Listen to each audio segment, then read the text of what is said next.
আমরা মানসম্মত বীজ উৎপন্ন করেছি এবং আমরা কিছুটা লাভবানও হয়েছি। দুঃখের বিষয় এইবারে যে আলুর উৎপাদন মানুষের বেশি হয়েছে। বেশি হওয়ার কারণে এই বাজারের সঙ্গে মূল্যায়ন করে আমাদের প্রিয় দাম নির্ধারণ করা হয়েছে। প্রকৃতপক্ষে খাওয়ার আলু উৎপাদন করতে যে পরিমাণ খরচ হয়, মানসম্মত বীজ আলু উৎপন্ন করতে গেলে তার থেকে প্রায় দ্বিগুণ খরচ হয়। এই বিষয়টা আমরা তাদেরকে বোঝানোর চেষ্টা করেছি এবং তারা নিজেরাও জানেন। কিন্তু কতিপয় কর্মকর্তারা তাদের নিজ স্বার্থে তাদেরকে দেখানো হবে যে আমরা বিএডিসিকে লাভের পর্যায়ে নিয়ে গেছি, এই জন্য আমাদের আলুর দাম বীজের দামটা কমিয়ে দিয়েছে। তারা আমাদের বাংলাদেশে বিএডিসি ভর্তুকি দেয়, বিভিন্ন ধরনের বীজ উৎপন্ন করি। আমি গম বীজ উৎপন্ন করি, আমি নিজে একজন চুক্তিবদ্ধ বীজ উৎপাদনকারী চাষি।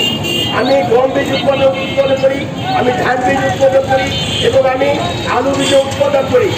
এবং এখানে অনেক চাষি আছেন যারা বিএডিসির বিভিন্ন বীজ উৎপাদন করে। এই বীজ যদি আমরা স্বাভাবিক বীজ যদি আমরা উৎপাদন না করি, আমরা দেখা যাবে একসময় আমরা সেই হাইব্রিডের উপর নির্ভর করবো এবং এমন দেখা দিবে যে হাইব্রিডের বীজ, যেমন এবার আপনারা জানেন যে ভুট্টার বীজ 400 টাকা করে কেজি ছিল, সেই ভুট্টার বীজ 1000-1200-1300 টাকা করে কেজি নিয়ে আমরা 2000 টাকা পর্যন্ত নিয়ে আমরা আমাদের চাষিরা আবাদ করেছে। তাহলে আমরা এই বীজের কাছে আমরা জিম্মি, অথচ আমরা বিএডিসিরা মানসম্মত আলু উৎপাদন করি বীজ। এই আমাদের আলু বীজের যে উৎপাদন যে উৎপাদনের মাত্রা, আমরা যদি 1 বিঘা জমি বিএডিসির বীজকে উৎপাদন করি, যেখানে আলু হবে 100 মণ, সেখানে সাধারণত আলু যদি তারা কৃষকরা নেয়, সেখানে তারা 50 থেকে 60 মণের আলু উৎপাদন করতে পারবে না। অথচ আমরা এই অক্লান্ত পরিশ্রম করে, আপনারা শুনে আশ্চর্য হবেন, এখানে 31 জন চাষির মধ্যে 3 জন চাষি এখনো তাদের ঋণটাই পরিশোধ করতে পারে নাই। লাভ তো দূরের কথা, তার কারণে আমাদের যে বীজগুলো 50%-60% উৎপাদিত বীজ আমাদের বেঁচে যে দেয়, বাকি যে অবীজ থাকে, যেটা খাওয়ার দাম বলা হয়, এটা বাজারে মূল্য নাই, 8 টাকা 10 টাকা করে। এটা বিক্রি করে আমাদের যে টোটাল যে খরচটা, সেই খরচটা ওঠে না। অথচ আমরা তাদের কাছে এই ন্যায্যগুলো চেয়েছিলাম। আর তারা জানে প্রতিটা বিএডিসির পর্যায়গুলো আছে, বিভিন্ন পর্যায়ে আমরা এটা জরিপ করে তাদেরকে জানানো হয়েছে যে আমাদের এই বীজ আলু উৎপাদন খরচ 28 টাকা 29 টাকা করে উৎপাদন খরচ আমাদের হয়েছে।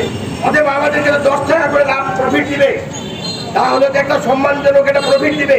অথচ তারা প্রফিট তো দূরের কথা, তারা উৎপাদন খরচ 28 টাকার কাছ থেকে নামিয়ে তারা 26 টাকায় আমাদের উৎপাদন খরচ আমাদের দিয়েছে, তাতে আমরা চরমভাবে ক্ষতিগ্রস্ত হয়েছি।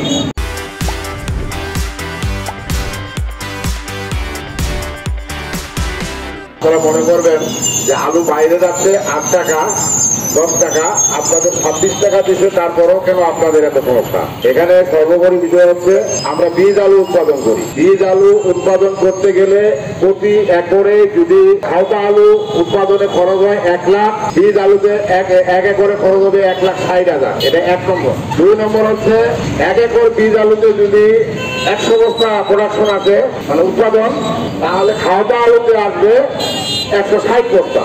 তো আমি যেটা বলতে চাচ্ছি আপনাদেরকে, 1 কেজি বীজ আলু উৎপাদন করতে আমাদের এবার সর্বোচ্চ খরচ হয়েছে 28 থেকে 30 টাকা। এবং পুরো বাংলাদেশের সমস্ত বিএডিসির অফিস থেকে হেড অফিসে বিএডিসি চেয়ারম্যানকে জানানো হয়েছে যে উৎপাদন খরচ হয়েছে 28 থেকে 30, অথচ এবার আমাদেরকে সেই দাম দেওয়া হয়েছে 26 থেকে 28। তো আমরা যেন আমাদের ন্যায্য অধিকার পাই, গতবারের দাম যেন পুনরায় ফেরত পাই, সেই জন্য আজকে আমাদের এই মানববন্ধন।